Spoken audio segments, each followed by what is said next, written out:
Yamunatiravanachari Yamun.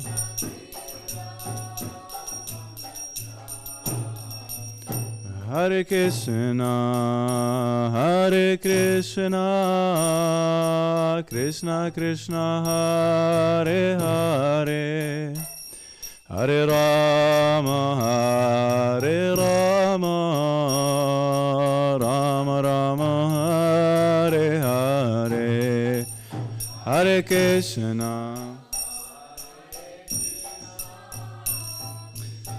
Krishna Krishna, Hare Hare.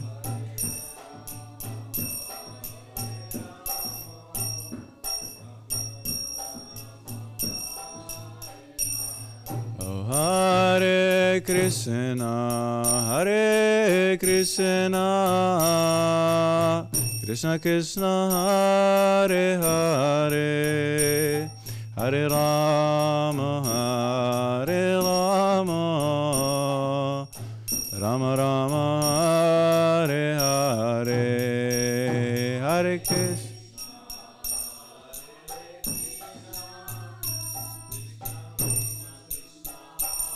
Hare Hare, Hare Rama, Hare Rama,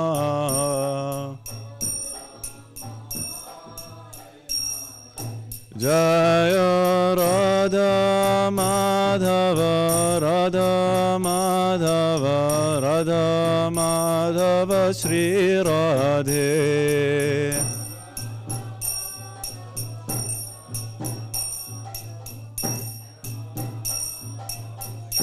Jaya Jaya Prabhupada, Prabhupada, Prabhupada, Jaya Jaya Prabhupada.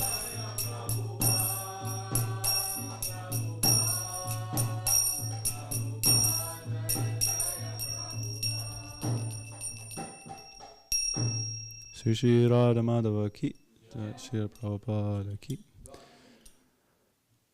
Brauchst du das Deutsche? Achso, okay. Om Namo Bhagavate Vasudevaya. Om Namo Bhagavate Vasudevaya. Om Namo Bhagavate Vasudevaya. We are reading from the Bhagavad Gita, chapter 11, verse number 16. Yes. And,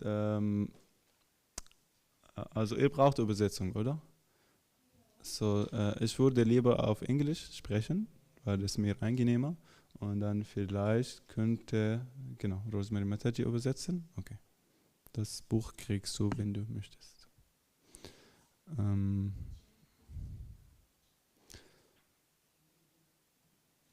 Okay, 13, 16, and we chant. Bahir antascha bhutanam. Bahir antascha bhutanam. Acharam charam evacha. Acharam charam evacha. Sukshmatvat tad avigyeyam. Sukshmatvat tad avigyeyam.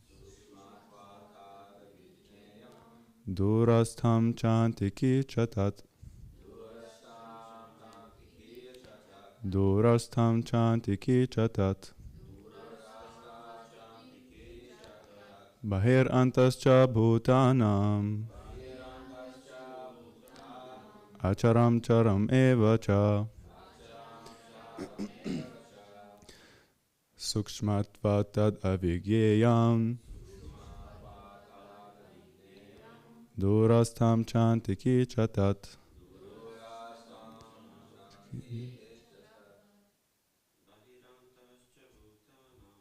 Bahir antascha bhutanam. Acharam charam evacha. Tadavigyayam Durastam Chantiki Chatat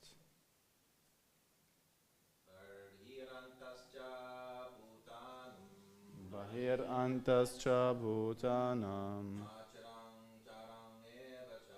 Acharam Charam Evacha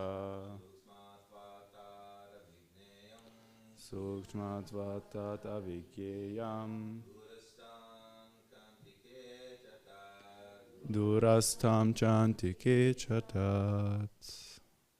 Mataji's or Prabhuji's, somebody? Bahir Antascha Bhutanam Acharam Charam Evacha Sakshmatvatat Avigyayam Durastam Chantike Chatat. Noch jemand? Somebody else? Bahir Antascha Bhutanam Acharam Charam Evacha Sakshmatvatat Avigyayam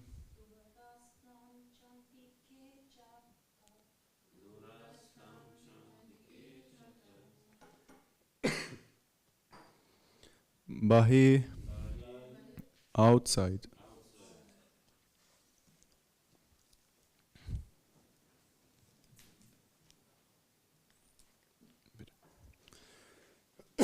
Anta, inside.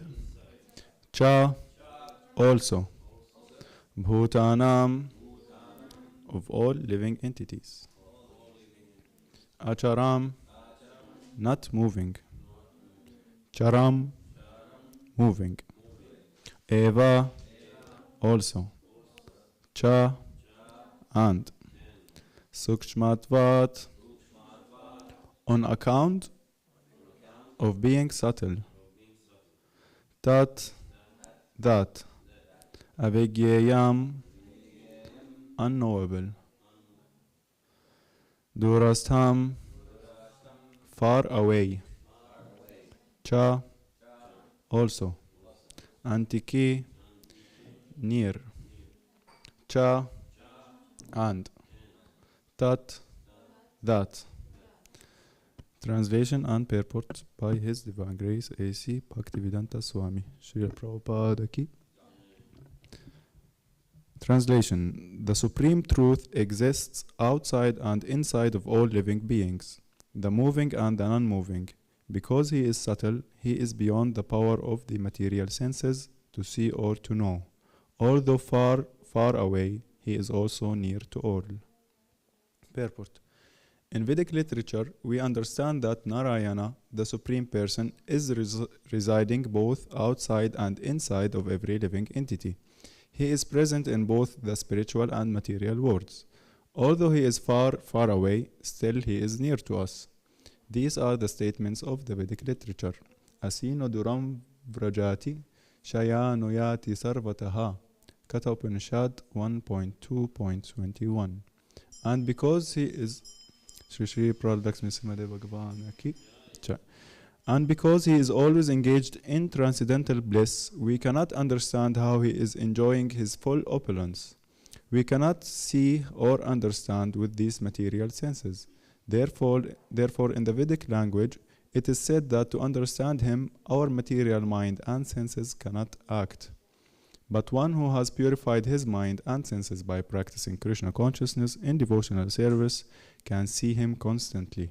It is confirmed in Brahma Samhita that the devotee who has developed love for the Supreme God can see Him always, without cessation. And it is confirmed in Bhagavad Gita 11.54 that He can be seen and understood only by devotional service. Bhaktiyatvi ananyaya shakya.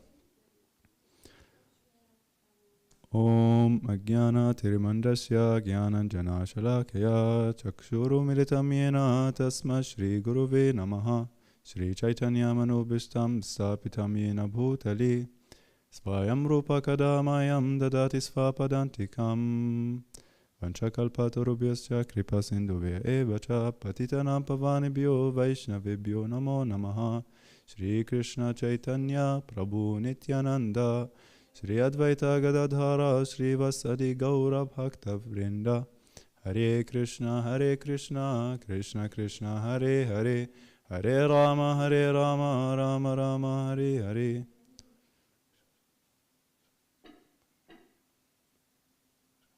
Again, the verse Bahir Antascha Bhutanam Acharam Charam Evacha Sukshmatvat Tad Avigyayam Durastham Chantiki Chatat. The Supreme Truth exists outside and inside of all living beings, the moving and the non-moving. Because he is subtle, he is beyond the power of material senses to see or to know. Although far, far away, he is also near to all. Hare Krishna. Good evening. Thank you for being here and engaging your free will in coming here and to hear Bhagavad Gita. For me, I haven't heard the previous lectures about the 13th chapter due to not being here or either physically or mentally. So the 13th chapter is technically a special turning point, let's say, in the Bhagavad Gita, because it's the first chapter from the third section of the Bhagavad Gita. We know that according to our acharyas and the Prabhupada also, we have the Bhagavad Gita divided into 3 sections. So the first 6 chapters are talking about karma, or let's say knowledge in action and how to turn this into bhakti. And then the second 6 chapters are talking about the glories of devotional service. And the third 6 chapters 7 to 12 are talking about the glories of devotional service. And then the last section, which is starting by 13th chapter until the 18th chapter, is talking about how to reach bhakti through jnana. So on the 13th chapter, Arjuna is starting by stating the questions about these 6 topics. The Prakriti, the nature, Purusha, the enjoyer, Kshetra, the field of activities, Kshetra Gyan, the knower of the field of activities, and Jnana, knowledge, and the object of knowledge. So technically he's asking about everything. And Srila Prabhupada is hensing in the first purport that how through the different methods and topics we can, så leise? Ach so, tut mir leid. Ja, klar. Alles klar. Prabhupada is mentioning how through the different methods, either fruitive activities or knowledge or devotional service, one can get liberated from these. So in this verse specifically, we see Prabhupada that is starting like the purport by saying, in Vedic literature we understand that Narayana is residing both outside and inside of every living entity, and is not going, Prabhupada is saying at the beginning of the purport that Krishna is residing within and without. And it's actually also better for me to speak slowly. And he's not, in this case at least, he's not reciting a specific verse, because technically in the Vedic literature this point is repeated over and over again, that Narayana, Krishna or Vishnu is presiding everywhere, inside and outside. And in this verse we see that he is within the moving and non-moving living beings. He is, although he is far, he is also very near, which reminds us of the 5th mantra of the Sri Upanishad, where it is said that the Supreme Lord is walking and not walking, and he's very far away, but still very near. And he's inside, but also outside the living entities. So apparently contradictions are mentioned there in a series of verses actually in the Sri Upanishad, and also we see them appearing here, these contradictions. And a very important thing we can get out of the Shastra, actually, out of the Vedic literature, are these non-dualistic concepts. So we cannot perceive this. Like it's also later on mentioned in the purport. We cannot perceive actually these contradictions by our mind, because for the simple reason, because our mind itself or himself is dualistic. But the nature of the absolute, that it is, absolute, non-dualistic. So that's why we need Shastra, actually, because Shastra, Krishna is saying here, he's present inside and outside, so technically he's present everywhere.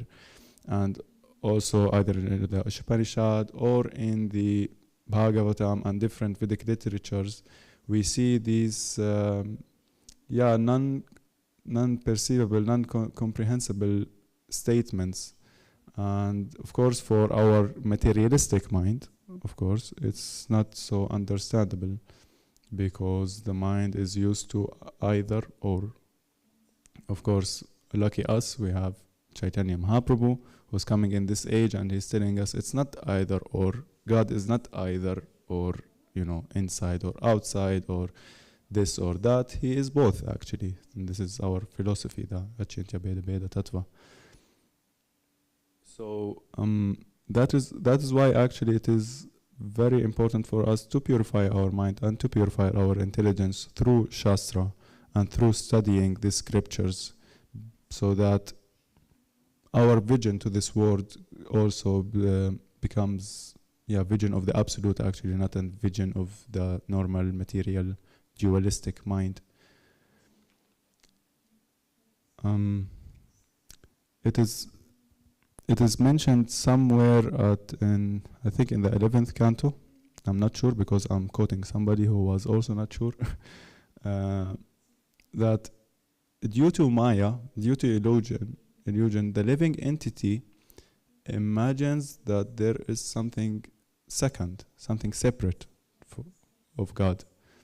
And God is mentioning in different places that He is everywhere. He is everything, actually. He is the whole creation. He's not like present in certain objects and in certain objects not. He's not different, actually, from His energy. The energetic is not different from the energy. And even when He descends on this material world, for Him there is no material energy, actually. He's just there. He's at the same time Saguna and Nirguna, with qualities and without qualities.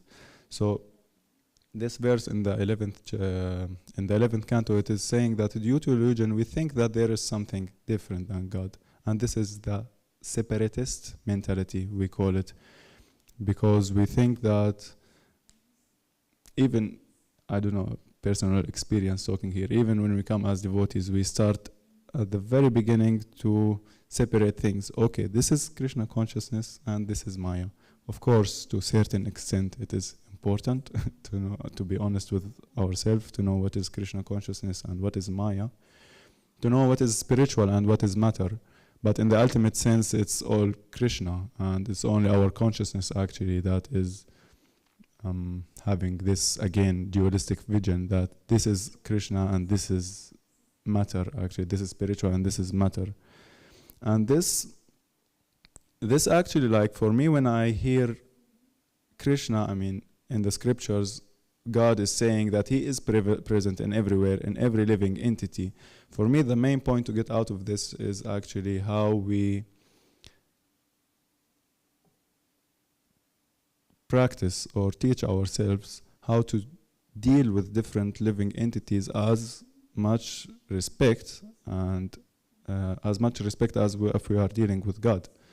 And actually, this is according to our philosophy. We are placing the energetic as an higher object of worship than God Himself. So for Krishna, like he says, the one who says he's my devotee is not my devotee. One who says he's a devotee of my devotee, he is my devotee. So we see also different, like there's this story which was mentioned in this context, where Mother Yashoda is, giving baby Krishna milk, and suddenly breastfeeding. She's breastfeeding Krishna, and suddenly the milk starts to boil and to scream, because in the spiritual world everything is a person. So it is said that the milk starts screaming, whistling. Maybe in the material world it would whistle, the pot, but the milk starts screaming that it's boiling. And Mother Yashoda leaves everything and goes to rescue that pot of milk. Like Nanda Baba, Nanda Maharaj, he had 900,000 cows. And still Mother Yashoda is leaving the Supreme Personality of Godhead out of her lap and going to attend that pot of milk.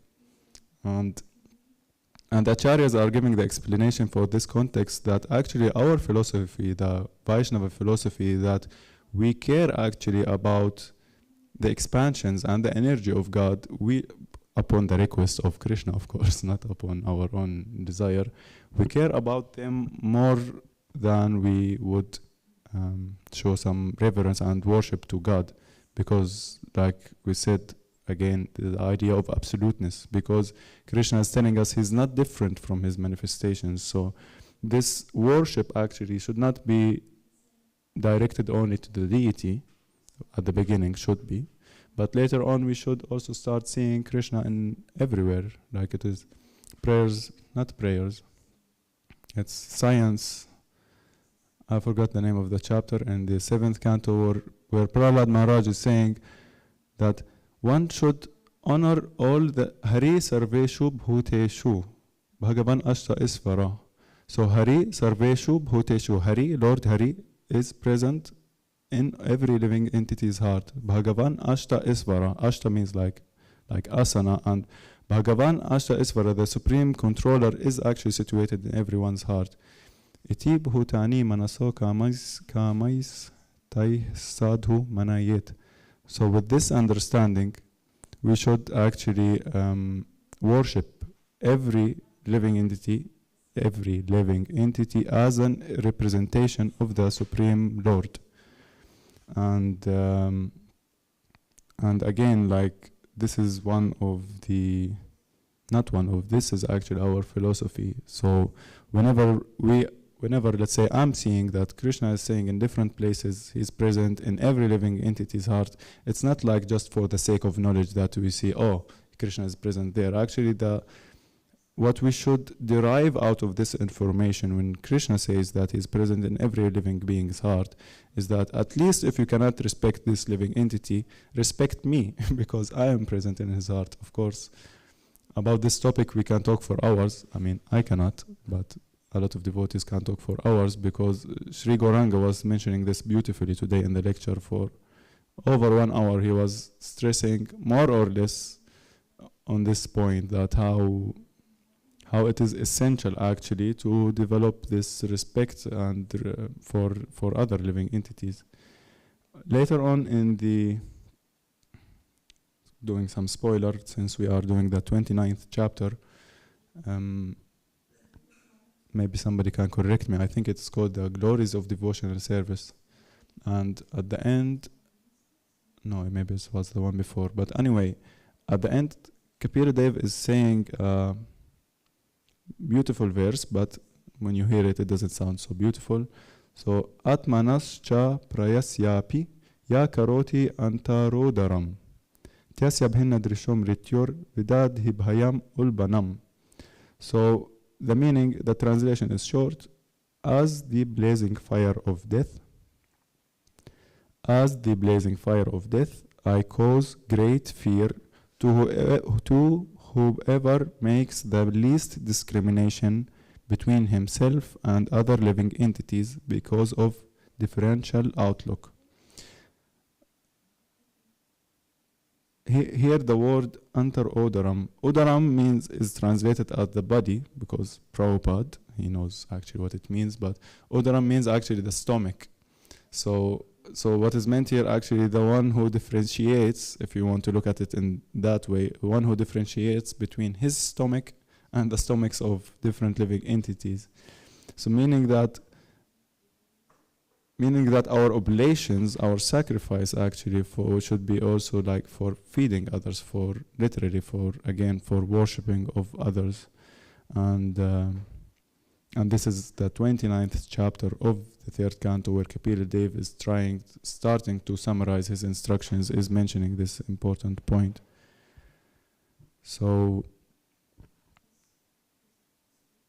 later on in the purport, Prabhupada is saying that therefore in the Vedic language it is said that to understand him, our material mind and senses cannot act.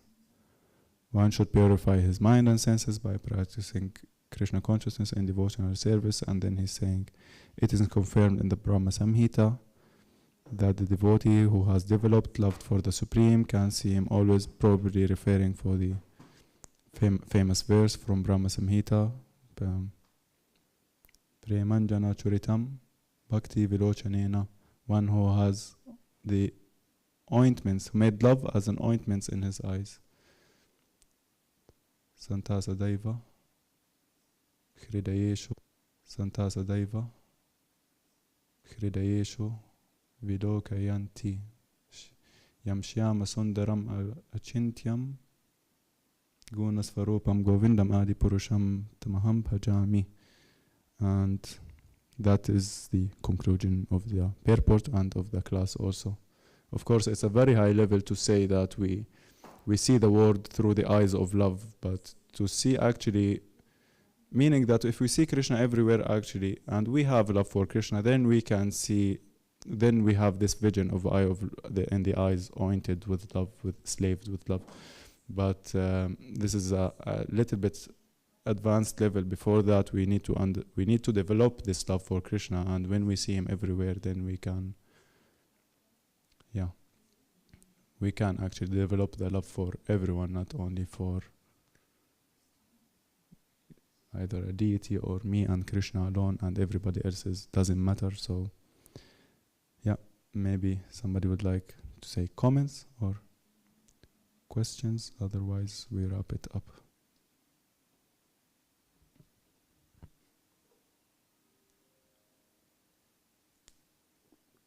Okay, Grantaraj Srimad Bhagavad Gita ki Jai, Srila Prabhupada ki